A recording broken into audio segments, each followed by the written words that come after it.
This is Fluke Piccata. First thing that we're gonna get, we've got our nice pieces of fluke.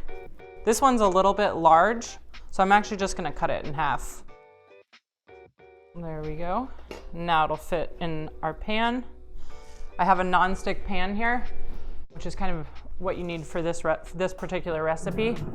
First thing I'm gonna do is season my fish. I always season from a pie, so you get a nice even distribution.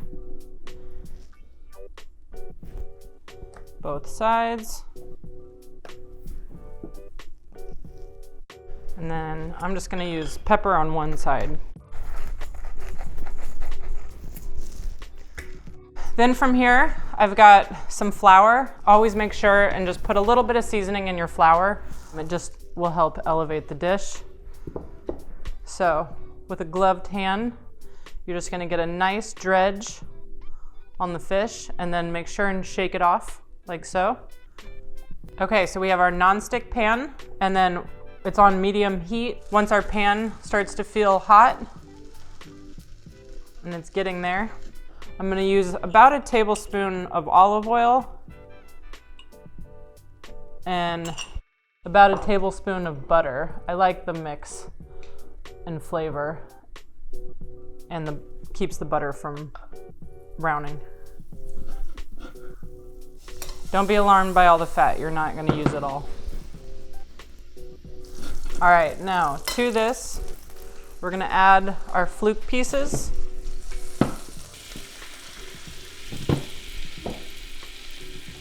So I'm just gonna start with 2. You're gonna cook it on this side for about a minute, minute and a half. You're looking for like a nice golden brown crust to form. We're just gonna sneak a peek. We're almost there. Just give it another 10 seconds. Then we're gonna get them flipped.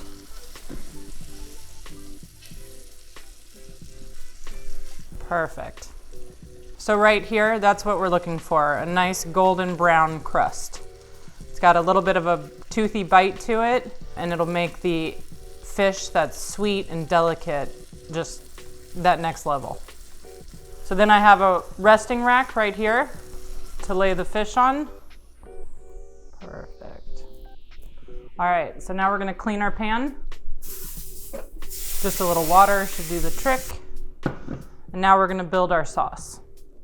So the first thing we're gonna add is a tablespoon of olive oil.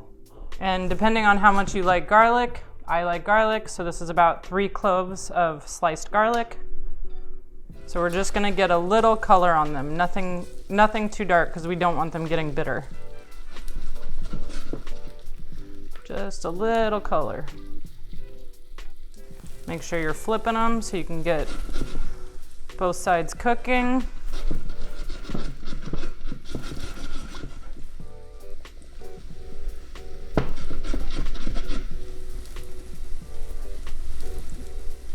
All right, so it looks good to me. Next thing we're gonna do is we're gonna add some dry vermouth. You can use white wine here, but I like the intensity of dry vermouth.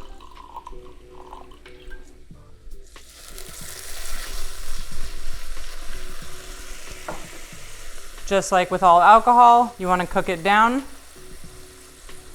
until it's almost dry in the pan and all the alcohol is cooked out. If you have a gas stove, this is where you would flambe. All right, so now that I can tell my alcohol is almost cooked out, now I'm gonna add stock. I have a fish stock. You could use chicken stock, would be lovely. You could also use a vegetable stock if you have that on hand. And then, so now that this is almost dry, I'm gonna add my stock. Now you can turn your heat up again. And then I'm gonna add a nice knob of butter, I'd say about a tablespoon. So as that starts to heat up, I'm gonna add my capers in. Keep it moving around. And as that's reducing a bit, I'm gonna do a plate up.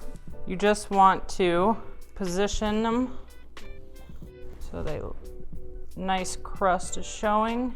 As soon as your stock is reduced down and is starting to thicken a bit and you've incorporated the butter, you're gonna finish your sauce.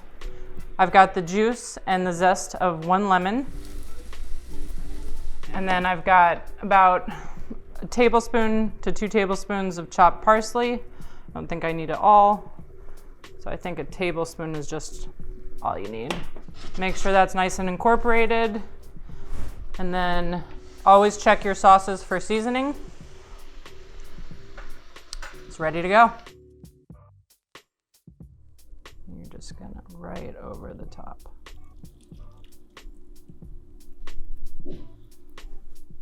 Always finish with a little pinch of flake salt. And that is Fluke Piccata.